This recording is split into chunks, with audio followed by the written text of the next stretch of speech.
In this example, we're going to use our graphing calculator to solve the equation 4x plus 4 equals 2x minus 18. So I'm going to take you through the steps that we need to do to make sure that we can solve this. Now, this question would be an easy one to solve algebraically. Okay, we would just get all the x's on one side, all the numbers on the other, and solve it that way. But I want to do it this way so that you get an introduction as to how to use your calculator properly. So what we're going to do is we're going to go to our calculator and we're going to enter one side of the equation as y1 and the other side of the equation as y2.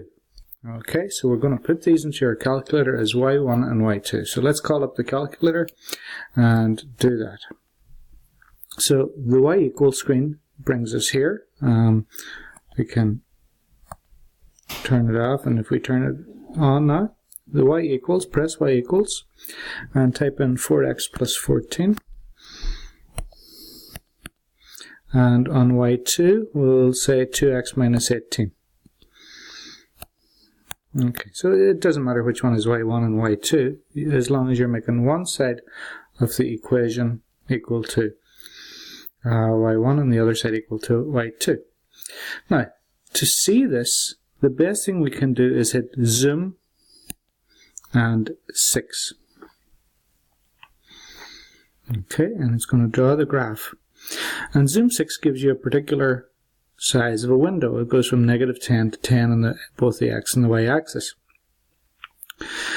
But the solution to an equation, when you graph it on your calculator, is to find out where the two lines meet. Okay? And we can't see them meeting here. So if you can't see them meeting, what you've got to do is zoom out. So hit zoom and choose 3 for out, and then press enter to actually make it zoom out. It doesn't zoom out until after you press enter. So it zooms out a little bit.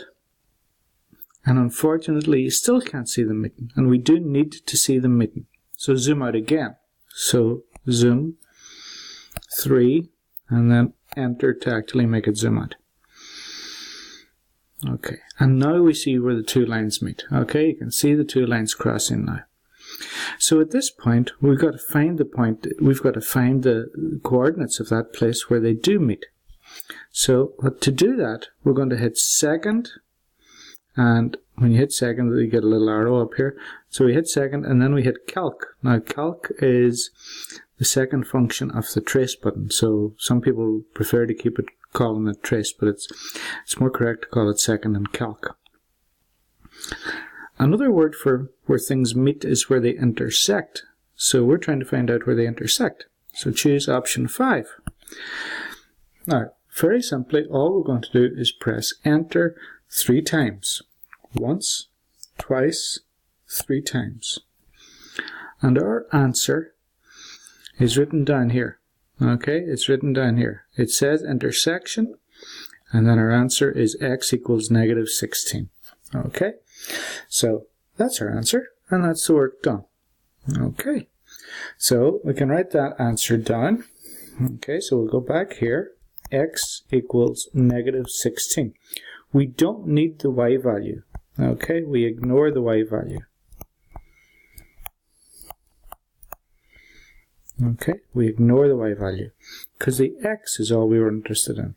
Now, if you were to solve this algebraically, let's do it just out of interest. So 4x plus 14 equals 2x minus 18.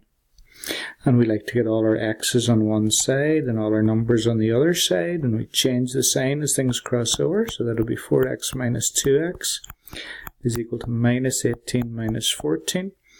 So that'll be 2x is equal to minus 32, and if we divide both sides by 2, we get x is equal to minus 16. So it's quicker in this case. In a simple question like this, it's simpler to do it just by algebra. But it's a good example of how this works. Okay? And rather than write out all the steps, I'd rather you come back and just watch this video as often as you need. Okay? And this technique will work for all equations. Okay? This technique will work for all equations. So good luck using it, and hopefully it will make finding equations simple for you as long as you're doing math. Thanks.